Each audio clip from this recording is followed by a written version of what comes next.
esportems.com.br.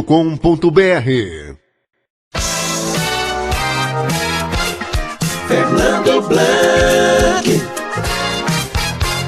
Uma ótima noite para você, Thiago, e os amigos ligados em De Tudo Um Pouco aqui na Rádio Sport MS, na RWR, e os amigos em todo o planeta Terra. Olha, Thiago, eu converso agora com o presidente do TJD, o Dr. Patrick Hernandes, que vai falar sobre uma live que aconteceu esta semana sobre a volta ou não a volta do futebol no Brasil, com membros do STJD, com membros de federações, com jogadores, também, e a questão também do mandato dos procuradores e auditores de todos os tribunais desportivos do Brasil. E eu converso agora com o Patrick Hernandes. Patrick, muito boa noite e seja bem-vindo à Rádio Sport MS. Fernando Blanc, meu nobre, muito boa tarde, muito boa noite, né? Ou muito bom dia, dependendo da hora que estiverem ouvindo a nossa conversa aqui. É sempre um prazer conversar com vocês e poder esclarecer esses momentos sombrios que vivemos. Realmente, o mundo parece estar de ponta cabeça, né?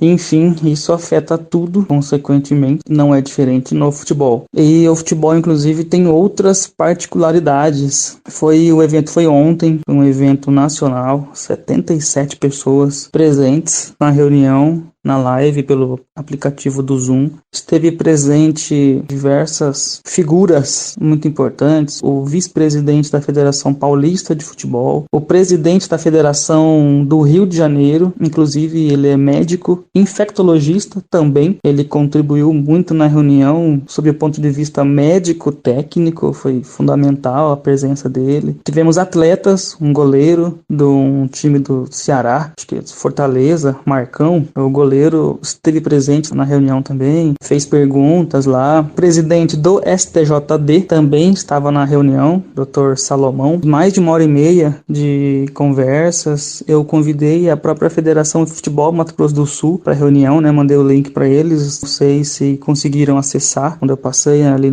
o nome na relação, né? Não vi, mas tinha muita gente, né? Pode ser que entraram. Mas a discussão foi muito boa, mas assim, foi inconclusiva, até porque hoje não dá para dizer que semana que vem volta normal, mês que vem volta normal. Realmente não há uma previsão, não há uma forma, um resultado único. O Brasil é gigante, com certeza cada federação vai ter que encontrar uma melhor forma, junto, evidentemente, com as autoridades legais, né, municipais, estaduais, enfim. Mas diversos desafios vão ter que ser aí superados, né, terão que ser superados. Vou citar aqui alguns exemplos que foram discutidos ontem. Por exemplo, o clube vai participar de uma partida, ele vai ter que submeter todos os atletas, toda a comissão técnica a um teste rápido do coronavírus antes da partida. Como que o clube vai fazer com que todos os atletas passem por essa análise médica? Digo, em relação a custos, em relação a fluxo também, isso é oneroso. As viagens, como é que fica a questão de hospedagem para evitar aglomeração de pessoas? Enfim, lógico, isso parece que é unânime agora que não vai ter condições de efetuar uma partida de futebol com torcida. Então vai ser com portões fechados, ou se abrir vai ser com medida de segurança, vão abrir com 30% da capacidade do estádio, né? Enfim, com distanciamento ali entre um e outro torcedor, talvez, mas a aglomeração realmente não vai ser. Acho que nesse ano de 2020 nós não teremos aglomeração de pessoas, então nosso campeonato estadual aqui vai ter que ser submetido a uma rigorosa análise de multidisciplinar, inclusive, não só da equipe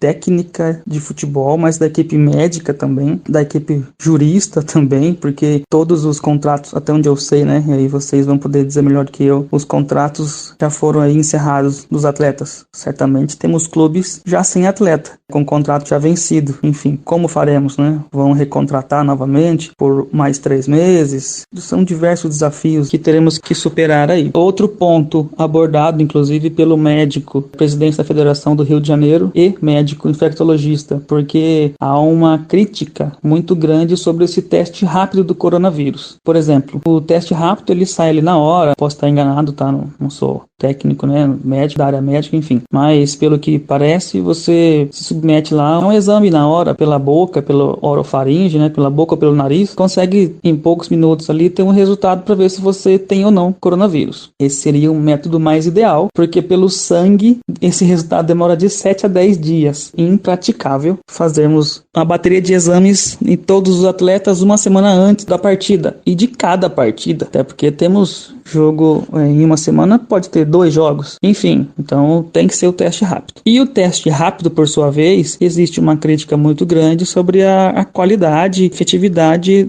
dos resultados. Há uma margem muito grande de falso negativo, ou seja, um atleta que faz, qualquer pessoa, né, se submete a esse exame e dá negativo, não necessariamente ele está sem o coronavírus, porque o coronavírus ele se instala na pessoa, enfim, e a pessoa pode ser assintomática, ela não tem nenhum sintoma, ela está contaminada, está infectada, mas por alguma razão ali não se manifesta nem febre, nem falta de ar, nem nada, mas essa pessoa ela é transmissora, mesmo ela sendo assintomática, ela passa para outra pessoa, e nessa pessoa assintomática, esse exame não detecta, esse exame detecta anticorpos, se a pessoa é assintomática, o nosso organismo, o nosso corpo não libera esse anticorpo que não vai detectar no exame, enfim, e aí vocês entrevistando alguém da equipe médica, algum médico vai poder explicar isso melhor para vocês. Mas a crítica do médico que esteve na reunião ontem dele foi no sentido de que não, se existe falso positivo, falso negativo, isso vai existir em qualquer lugar, porque e em qualquer tipo de exame, não só com coronavírus, dengue, chikungunya, qualquer tipo de exame viral pode ter falso negativo. Isso não é uma exclusividade do Covid-19, mas que esse exame foi homologado pela Anvisa. Se ele foi homologado pela Anvisa, significa que ele foi submetido a todos os critérios de qualidade nacionais, aos rigorosos critérios nacionais. Então, ele sim, se ele está homologado, ele é válido. É difícil, a matemática não bate. Temos outra situação bastante peculiar, que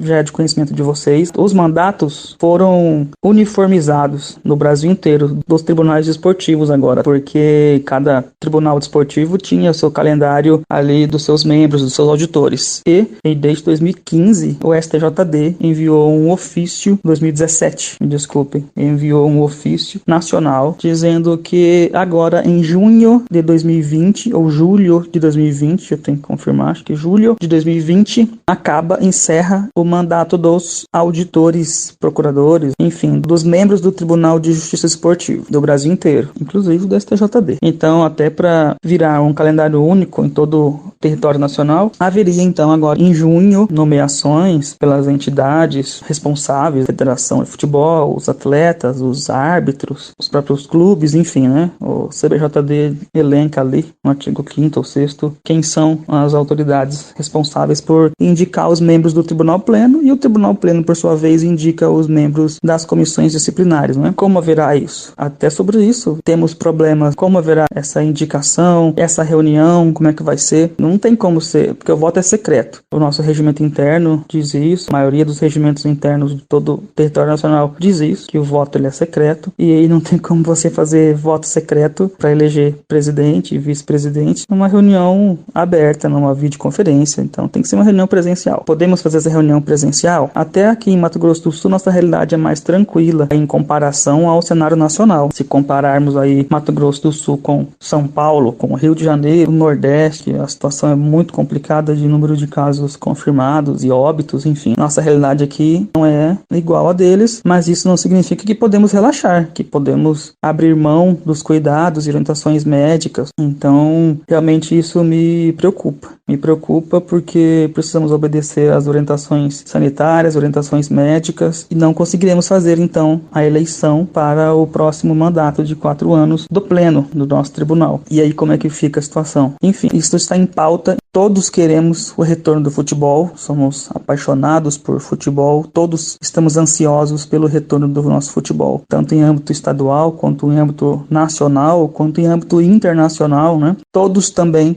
somos preocupados, cidadãos conscientes, somos preocupados com a saúde pública. Inclusive, o esporte é um incentivo à saúde. Prática desportiva sempre foi uma referência de saúde. Então, é impossível deixar de lado as orientações médicas e cuidados básicos com a saúde. Com isso, não há uma previsão de retorno de futebol. Claro que a federação, e isso estou dando opinião, tá? Não é o Tribunal Desportivo que determina, isso é óbvio, mas é bom que fique claro, né, para todos os ouvintes. O Tribunal Desportivo não vai decidir quando volta o futebol. Isso é competência da Federação de Futebol, estabelecer o calendário que nos compete sobre o Tribunal Desportivo. Fernando, atualizando aí a informação, o STJD se reuniu e rejeitaram a possibilidade de prorrogação automática do mandato ou estender por mais um tempo o mandato dos auditores. Então, permanece o prazo de julho, certo? Então, no Brasil inteiro, todos os auditores, procuradores, enfim, os membros dos tribunais desportivos de futebol do Brasil inteiro terão o mandato, seus respectivos mandatos agora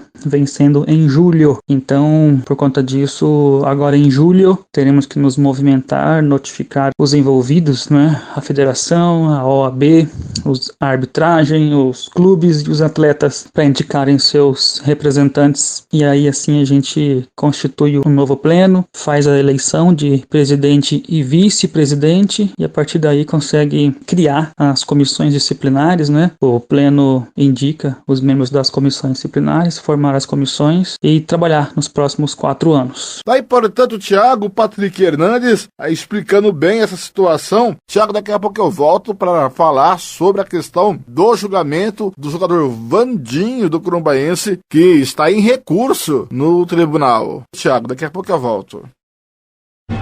esportems.com.br